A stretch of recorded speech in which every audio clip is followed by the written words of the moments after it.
บายดีพี่น้องมาพบมาพ่อกับช่องแม่น้องบ่อยคนกำลังนะลาบซอยป่า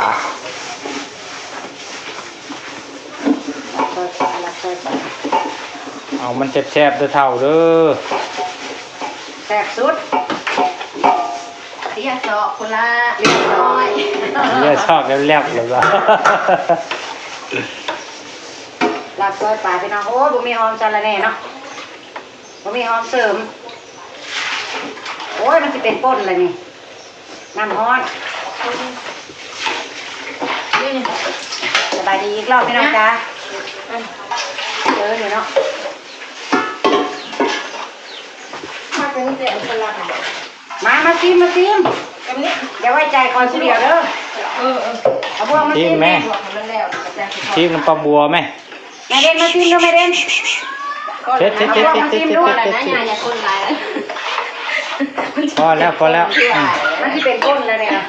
เอาซิมมึงดูอยู่ได้นะอันนี้ใส่ลงไปแล้วเนาะเด็ดแล้วเนาะใส่ว่าลงไปแล้วแซ่บก็คือแซ่บเด้อซิมึงดูพี่น้องเอ้ยมาเด้อลาบซอยป่างานผูกแขนน้ำปลาบัวเด้อ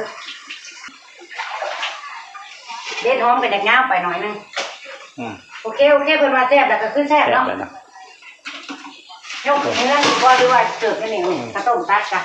เรียบร้อยพี่น้องคนแรกข้าวต้มตัดเรียบร้อยแล้วเด้อจ้าพร้อมเสิร์ฟพร้อมชิมอาหารแนวมุมใหม่เฮานะแนวมุมใหม่ตักแค่ถ้วยอยู่นี่เลยลูกไปมองผูกแขนตัวเอามาเสิร์ฟกันหาแนวมาปิดไว้ในนี่เรียบร้อยพี่น้องกระโตกไงไม่จะทายกอย่างเดียวตัวกระปาดกระดกร้อยมีข้าวปุ้นบ่นะใส่กันบ่ปะเตรียมมาเรียบร้อยใส่หมดยังใส่อีกแล้วให้ร้านพี่น้องเลยผู้สาวคนเตรียมตะคนผูกแขนโอ้คนงามแลนปูดมาใส่มาสาวรอขอดกระดาษโอ้ยเป็นอะไรเป็นสีดานะที่ใครๆเนี่ยยันๆเนี่ยย่านจะได้ดูหวานเลยเนี่ยมาย่างลงคลองมากย่างลงคลองเข่งไม่อีกก็เข่งเลยฝากคนเพิ่นไปเนาะเฮ็ดผูกแขนหน่อยเรียบร้อยแล้วย่าไปเจ็บเด็กปวดเราแต่เลิกแต่งามผูกจักโมงนี่นะแขนน่ะจักน้ำหอมคนว่าช่วยก็ได้คนว่าวันค้าหน่อยวันแก่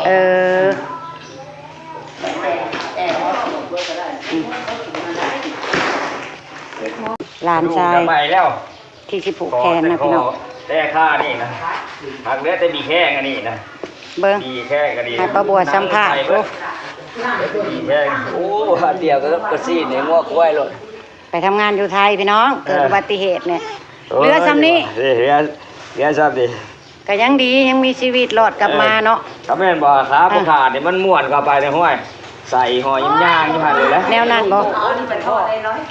มันหัดมันหนูมันรูดเขาเลยมันเป็นรูดเขาเรื่อยๆเครื่องมันทะเลจะคืออิ่วผายนี่เนาะมันเป็นป้องอยู่ซ้ำนี่นะนี่มันซ้ำนี่แล้วมันก็เป็นเผานี่มันเป็นเผาเข้าไปบาดนี้มันเลยกิ้วทรงหอยทรงวอมแบบนี้แล้วนี่มันยานมันเลยมันกิ้วทรงแล้วมันหัดเขาบาดนี่ล้มทวนลงรถบ่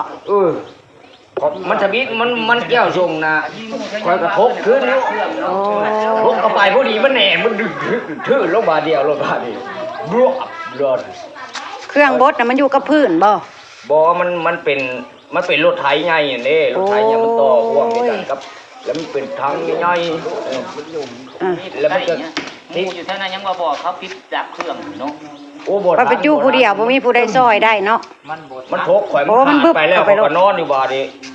พอขึ้นย่านรถมันไปมันสิมาเหยียบข่อยอีกบาดนี่ห้วยค่อยคานออกมาเขาเห็นนะว่าช่วยด้วยยังมีสติคานออกมาเขาเห็นโหเจ๊ก็เล่นกลับไปกลับมาแล้วก็จะเฮ็ดอะไรเนาะบอกไอ้ผู้อยู่ใกล้แล้วมาปั่นเครื่อง ออกมาพอแดดในมือนั่น มันเกี่ยวชงมันเกี่ยวช่วยชง บ้าบ้าบอก เออแค่ชงขอชงแบบนี้แล้วนี่ชงร้อมชงยี่ดำนี่ได้เสีย แต่ว่าอัน มันละเกียมันเป็นส่วนกี่น้อยเดียวเท่านั้น เจ้านายหมองเพิ่นไปทำงานเพิ่นก็บ่ได้ปาได้ถิ่มดอกพี่น้องเพิ่นก็เบิ่งแยงซอยเรือจนว่าดีเศร้านั่นนี่แหละนี่เป็นจักเดือนแล้วก่อนนี่นะ ตั้งแต่ 3 เดือน สงกรานต์ 3 เดือน 4 เดือนแล้วได้นี่เนาะจนดีจนเศร้านี่แหละพี่น้องนี่จังขึ้นมาบ้านนี่พี่น้องเพิ่นกำลังเฮ็ดขาเทียมให้อยู่แม่นบ่ เจ้าของอันฟาร์มอ่ะนะพี่น้องฟาร์มเลี้ยงงัวนะเพิ่นเฮ็ดขาเทียมให้อยู่เพิ่นก็รับผิดชอบดีทุกอย่างอยู่พี่น้องกลับมาบ้านแม่เพิ่นก็เลยสิผูกแขนให้เลยโอ้ยช่วงเช้าแล้วบัดนี้ โอ้ ฝาด โห คอเพิ่น นี่เขาลอย ดีแล้วบ่ถึงแก่ชีวิ มั ต นกิ้วแขนอันนั้น อืม กิ้วแขนมันตายเด้มันกิ้วไก่หัวใจ หลานชายป้าบัวพี่น้อง มันเอาเวิร์กเข้ามาเดียวเลย เอาคือเดียวกับเครื่องตีเข้ายังเคยเห็น ไปทำงานน่ะบ่ได้ถึงเดือนได้สิเกิดอุบัติเหตุนะ มอดกันน้ำ แม่นบ่ 6 มื้อ ได้6 มื้อ มื้อที่6 เริ่มทำงานมื้อที่6ก็เกิดอุบัติเหตุโลดพี่น้องเอ้ย พวกตุ่มเข้า ป้าบัวก็ได้ยินแต่ข่าวหั่นแหละแต่ว่าเพิ่นอยู่โคราชเด้พี่น้อง ตีเม็ดเข้าออกยุ่งหัว เล่นกินนี่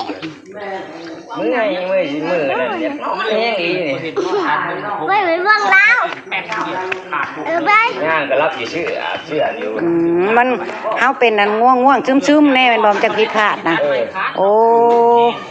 มันก็เลยเกิดอาการผิดพลาดเนาะโดยพี่น้องจังได๋ก็เป็นกำลังใจให้สู้ๆหั่นแหละคอยบ่อยากเอิ้นพี่สะใภ้คอยว่าอันต้วนจะคือต้วนบ้านน่ะ เฮ็ดได้คือเนาะ จะคือยายต้วนนี่ได้เจ้าเด้อพี่ มาคานหน้าจอเลยค่ะ อันอยากได้เงินอีกเลยได้น่ะ ได้เงินอีกแล้ว พี่น้อง น้องเอ้ยแม่ทุกอย่างปากมอง คนล่ะอันว่าวนั่น ใช่เลย ลูกหลานมาพร้อมหน้าพร้อมตาป้าบัวก็นั่งโม่แล้วได้พี่น้องบาทนี้ป้าบัวบ่เฮ็ดเลยได้ ใช่จะเกิดแบบนี้ ให้เด็กๆเพิ่นเฮ็ดบาทนี่เดี๋ยวจะน้อยแขกมาก็ย่อแขกย่อคนผูกแขนก็ถือว่าเป็นอันเสร็จงานพี่น้องดบกาแฟก่อนป้าบัวดบกาแฟก่อนในเวลาสิผูกแขนแล้วพี่น้องเนี่ยคือพี่น้องเพิ่นก็มาพร้อมหน้าพร้อมตากันละเพิ่นก็บ่ได้เว้าบอกหลายคนดอกเพิ่นก็เล่าแต่ญาติสนิทกันได้ยินแล้วเพราะว่าผูกแขนน้อยพี่น้องกัน อันนี้พูดมาเช่นเรื่อง แต่สิคนอ้วนเนี่ยจักหน้อยป้าบัวก็สิเก็บภาพบางช่วงบางตอนเท่านั้นแหละเด้อจ้าพี่น้องสิบ่ได้ถ่ายยาวๆเพราะว่ามันเสียงอึกกระทึกแม่จักหน้อยพี่น้อง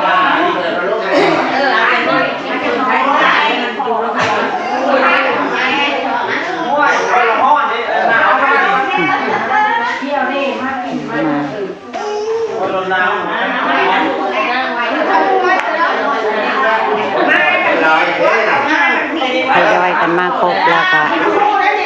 คือว่าโปรแกรมกระจกดีๆพี่น้องจ้า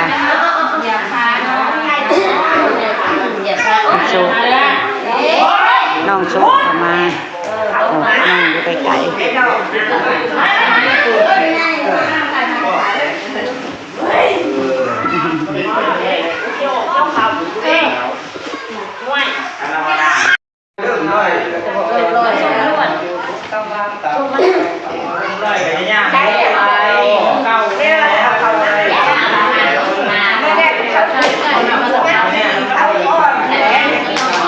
สบายดีป้าลุงโดย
พิธีพี่น้องแล้ว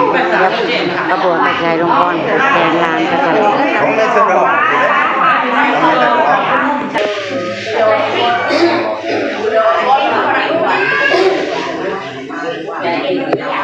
เอาพอบอยผูกแขนในร้านนี่เด้อเอาหายของนะ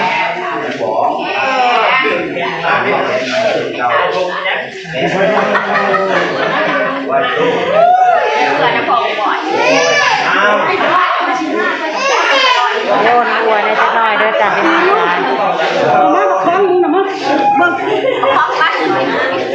เอามากระโดดกระจายก็น้องบอยแล้วเพิ่นผูกแขนไปพี่น้อง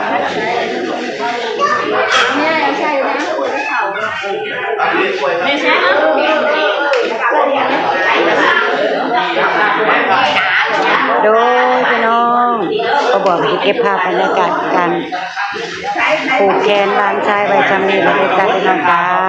ขอบคุณที่เข้ามาดูคำชมคำให้กำลังใจป้าบัวและครอบครัวด้วยจ้าเด้อฝากนะเด้อจ้าฝากพี่น้องกดไลค์กดแชร์กดติดตามป้าบัวเป็นกำลังใจให้ป้าบัวเฮ็ดคลิปต่อไปนะเด้อจ้าพี่น้องจ้าพบพ่อป้าบัวในคลิปหน้าเด้อจ้าไปแล้วสบายดี